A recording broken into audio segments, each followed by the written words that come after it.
How U.S. children can stop trailing international peers. U.S. educators' Better Hope Center doesn't check test results.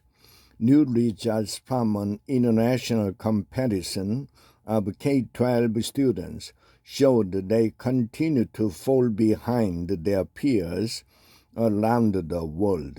If American students are to bounce back, policymakers nationwide need to ignore the calls for lower standards coming from some sectors and reject the claims that more spending in education is the answer.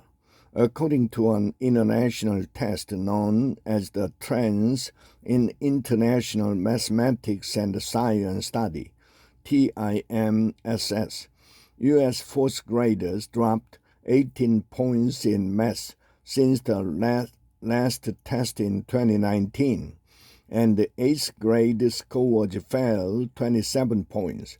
For U.S. students to fall behind is not news. In fact, the student test scores on several different measures have dropped since the COVID-19 pandemic. These are the international results were especially bad, though, because the students at the bottom end of the achievement scale fell even further behind.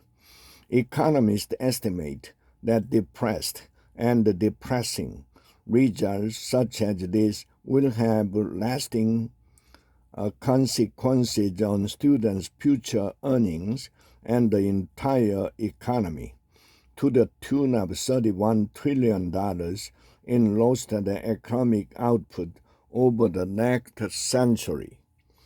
Education success in states such as Florida, Louisiana, and Mississippi are showing the way out of this morass, but their results have been drowned out by the headline-grabbing activities of the U.S. Department of Education and the flawed punditry from the mainstream media.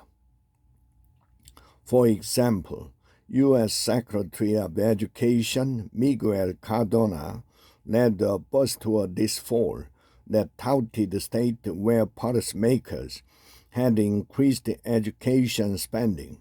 He didn't mention that lawmakers in some of the high-spending states he visited, such as Wisconsin, had lowered the benchmark for passing scores on state tests.